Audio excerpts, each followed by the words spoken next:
साथियों, आप लोगों को पता है कि हमने ईवीएम मशीन तोड़ने के बारे में ऐलान किया था।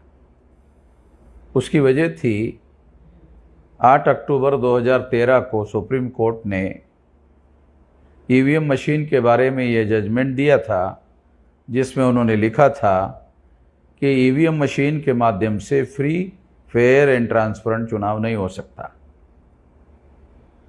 Free, fair and transparent, free यानी मुक्त चुनाव नहीं हो सकता, फेयर यानी निष्पक्ष चुनाव नहीं हो सकता, ट्रांसपेरेंट यानी पारदर्शी चुनाव नहीं हो सकता।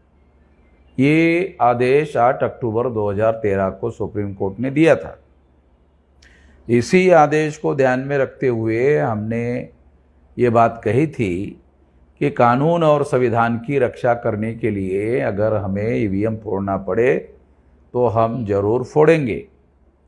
ये बात मैंने कही थी, आज भी कह रहा हूँ कि हाँ, ये बात मैंने कही थी। कल चुनाव होने जा रहे हैं, लोग वोट डालने जा रहे हैं, तो मैं आप लोगों को ये बात बताना चाहता हूँ कि यदि चुनाव आयोग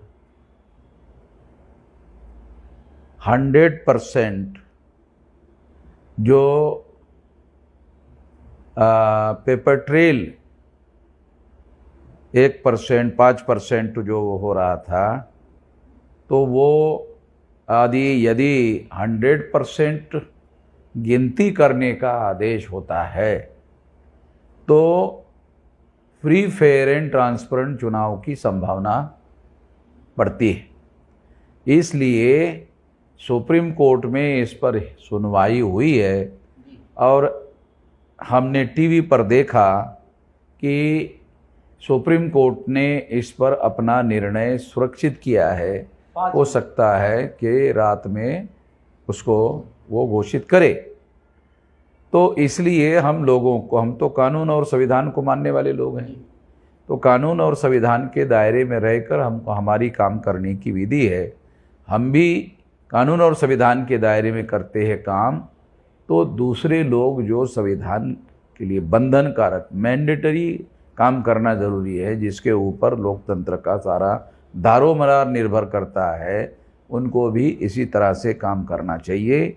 और यदि 100% काउंटिंग होती है तो ये घोटाला रोका जा सकता है। और सुप्रीम कोर्ट ने ये जजमेंट रिजर्व किया है, तो निश्चित रूप से सुप्रीम कोर्ट भी चिंतित है। सुप्रीम कोर्ट ने भी हियरिंग किया है, तो इसलिए हम लोगों को कानून और संविधान के दायरे में रहकर काम करने का अवसर है। मैं इस मौके पर इतना ही कहना चाहता हूँ कि उनको 100% गिनती करने का काम करना चाहिए। और एक सवाल सर, कल प्रथम चरण का चुनाव लगभग पूरे देश भर में 102 लोकसभा क्षेत्रों में होने वाले, तो पूरे देश भर के जो मतदाता हैं, उन मतदाताओं को आप भारत मुक्ति मोर्चा के सदर होने के नाते क्या संदेश देते हैं? हम ये संदेश देना चाहते हैं कि सुप्रीम कोर्ट में इसकी हियरिंग हुई है और 100% गिनती करने की, पेपर ट्रेल की गिनती करने की। पेपर ट्रेल का मतलब है एज गुड एज बैलेट। गिनती करने की बात जो है सुप्रीम कोर्ट ने हियरिंग की है, और यदि ये होता है तो फ्री एंड फेयर ट्रांसपेरेंट चुनाव होने की संभावना होती है। यानी क्रॉस चेकिंग की सिस्टम उसमें आ जाएगी कि ईवीएम में अगर कोई गड़बड़ी है और 100% अगर इधर होता है तो वो गड़बड़ी पकड़ी जा सकती है। तो इसलिए इस बात को मानने के लिए कोई दिक्कत नहीं है। इसलिए अभी हम लोगों को कानून और संविधान के दायरे में रहकर काम करना चाहिए। धन्यवाद।